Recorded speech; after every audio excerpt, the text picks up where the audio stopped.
Hello. This lecture is concerning presenting oneself. It's in part of Chapter 2 in our I Speak textbook, pages 37 and 38. Now, the reason why I'm having this on a week ahead of time is because this is actually a lecture that's going to directly pertain to your artifact speech. So just give me a quick couple minutes here, and hopefully, good luck on all your speeches. I know a lot of you are getting ready to give them, so let's jump right in on that. Now, when you're presenting yourself, that is generally one of the speeches that instructors start out with, just because sometimes it is the easiest. You're talking about yourself. Who knows you better than yourself? Just spend a couple minutes looking in the mirror, thinking about yourself as you're preparing for this speech. Get to know yourself. But really, the purpose of this speech is that we get to know you. So spend a couple minutes and decide what you think the class and me as your instructor will want to know about you, our speaker, and what's the best way that you can present that in your speech. So if you open on up to page 38, there's a couple bullet points that I'm going to be going through. I'm going to be talking in this lecture about the structure of your speech, supporting details, that the fact that you need to be thoughtful when you give this speech, as in all speeches, and you need to make it meaningful to the audience. So these are just some quick things that you can do to make your artifact speech, which is due this Friday, just that little bit better. Alright, the first section on page 38 talks about developing your structure. What is structure? That's really that equation. I haven't really gotten into talking about the equation yet, but when you come down to it, that's all that public speaking is. If you open up that formal outline, you'll see that you need an intention getter. That's your first thing. And then you need to give us your main points, and then have that transition. So it's really A plus B plus C is the first introduction section. And then you're going to go on to the body, and then you add that A plus B plus C, and it's just the whole thing all the way down.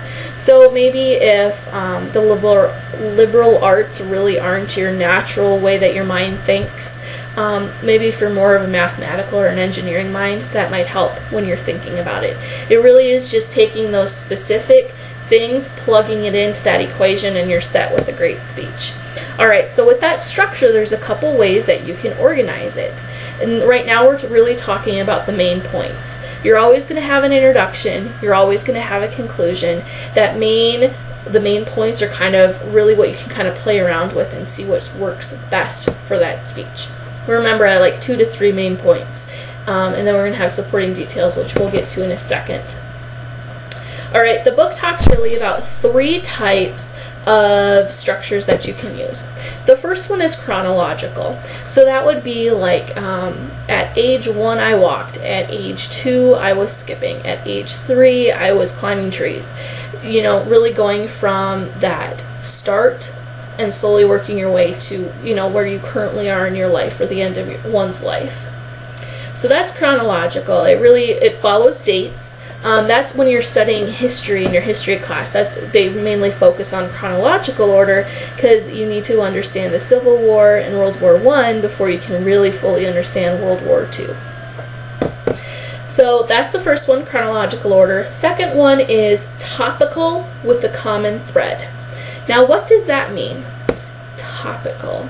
It means you're taking those specific topics, and let's say in main point 1 you have one topic, main point 2 you have a different topic, but you know what? They relate to each other. They have something in common. This is probably the one that you're going to be using for our artifact speech. So I've talked before about my little paperweight jellyfish here, and how, let's say that this is my artifact. Alright, so, in my introduction I might give that cute little story of why I have it, but my main points are really going to be more the topics that are going to relate back to the actual paperweight, which is the common thread. So main point 1 might be, well, it's blue, and blue is my favorite color, and a supporting detail might be, when I was a little kid, I actually gave myself the nickname of Blue Name because I love the color blue so much, and it's super cute, right? Alright. And then main point 2 might be, well, the paperweight is clear and see-through, and I'm really, you see me and you see everything. You can ask me anything, and I'll answer it. Main point, and that just like the paperweight. Main point 3 might be, It's a jellyfish and I'm one with the ocean and whatever, right? Okay, so as you can see with those 1, 2, 3 main points, they all keep coming back to the paperweight. So that's a good thing to keep in mind.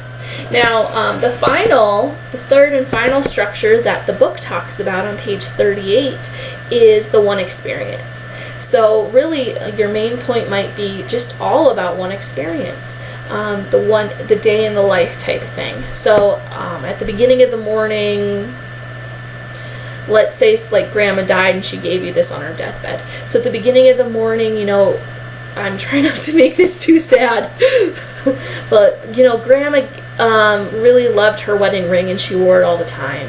Later on in the day, and then you talk a little bit about Grandma and her wedding ring, and make sure you're relating it back to you. So what does Grandma and her wedding ring have to do with you? What do we learn about you, not just Grandma?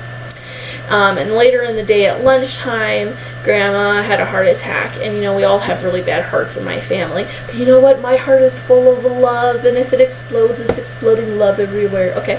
And then main point 3 might be, well, on Grandma's deathbed she gave me a ring and it's shaped like the heart of the ocean and I just love it so much, and I am learning this about myself which you are now learning about me type thing. Okay, so that's one experience.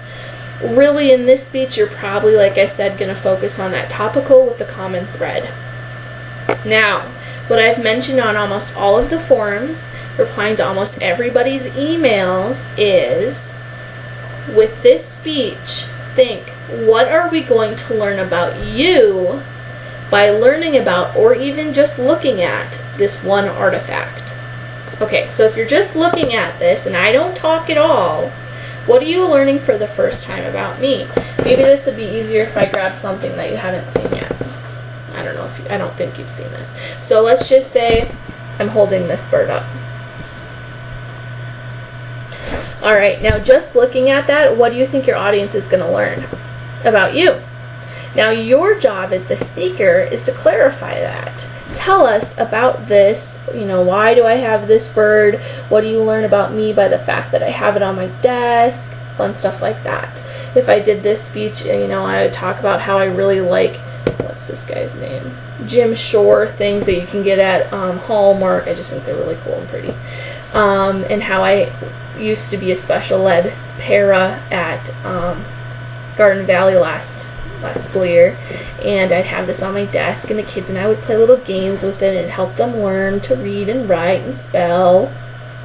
Alright, so first of all we're looking at the object, but then also we want to learn about you through this speech, of course. Alright, so moving on from structure, we're going to talk about supporting details.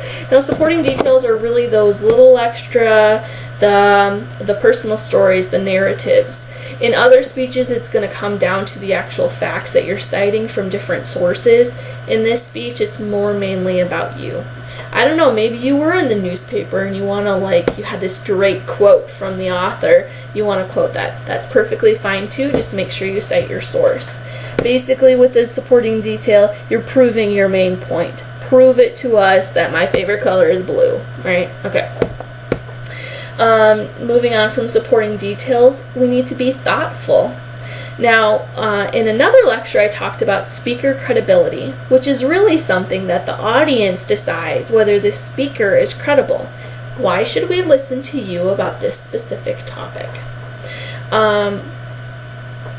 Now, certain things that you can use, go back to that lecture and check it out, but common ground, trustworthiness, all sorts of things that you can kind of use as the speaker to gain the trust and the credibility that your audience places on you.